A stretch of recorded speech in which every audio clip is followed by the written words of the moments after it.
Hi and welcome along. I'm the gardener Ben, and today's review is one from Peterbilt's roses. This is actually a climbing rose and one of the modern ones from Peterbilt's. This absolute cracker is Highgrove, named after Prince Charles, or now King Charles's estate, Highgrove in Gloucester. This is a modern climbing rose with the most fabulous of colours. Small and manageable, this is a short climber reaching just 8 to 10 feet and around 5 feet wide, so perfect for the most people's modern domestic gardens.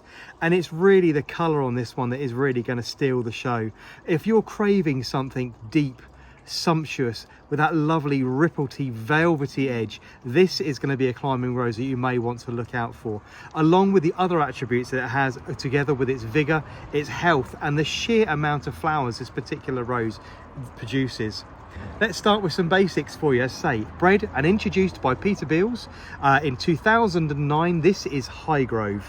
It has rich, very dark, glossy green leaves with a high level of sheen, which is absolutely perfect for setting off this really deep crimson claret coloured flower. The buds are a very strange shape. They're very squat and very bulbous in their look, very round and domed. They are completely the same colour as the flower opens, so this lovely rich deep claret colour. Another little tiny detail that you may not pick up on is that lovely furry white edge you see just down the outside as that bud splits open. A really nice little detail for a characteristic which is coming in the centre of the flower itself. I say the bloom is a beautiful deep red ruffled claret colour, a fairly decent petal count there. It's a nice ruffled colour, a nice ruffled texture, which gives it a nice sort of packed look without being overly fussy.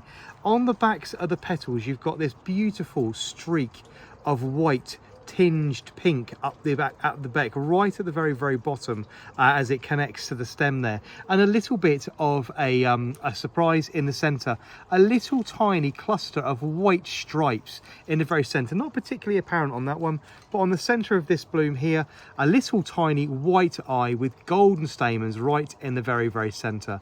A really attractive rose which produces masses and masses of flowers.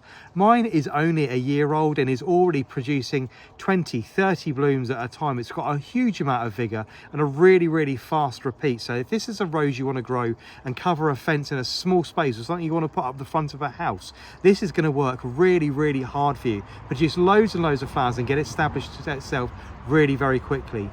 Peterbilt say this one is tolerant of a poorer soil, and it does seem to be true. It does seem to be able to take a little bit more neglect than some of the other more fussy modern roses can do. This particular rose also with a varied thorn count on it as well. Very thorny. I'll show you again, much like the other Peterbilt's rose I talked about the other day, Togmeister. They're collected together in pairs of 3s and 5s and 7s all the way along the stems, so you do need to be a little bit careful of how you handle it. Very simple. If you wanted to cut it in to bring it into the house, you need to nip those barbs off just to make sure that's actually safe to handle. But they are particularly spiky and they are particularly sharp, so do be careful if you decide to cut Highgrove and bring it into the house. The fragrance, unfortunately, is the only disappointing thing about this really hard-working rose. It's another rose from Peterbilt's with absolutely no fragrance whatsoever. My well-trained nose is picking up on flower, and that's about it. I've got no notes upwards or downwards that I can actually bring to you, and no, there's nothing there at all. It is very pretty, and if you're, as I say, craving something really rich and really dark, and you're looking for a high-performing rose that's going to flower very well, this particular rose is going to really enjoy a warm spot in the garden. Somewhere on a west or south-facing wall or fence where it's going to get plenty of sun will make sure you get plenty of flowers all the way through the season. Unfortunately, it's not going to be paired with a huge amount of fragrance. There's nothing on there at all. But this one is Highgrove. Short climbing rose from Peterbilt's, reaching around 8 feet, so perfect for the domestic garden. Introduced in 2009. No fragrance, but is incredibly pretty, very vigorous, and is going to reward most amateur gardeners with a huge amount of flowers very quickly. So a very rewarding climbing rose for you to grow.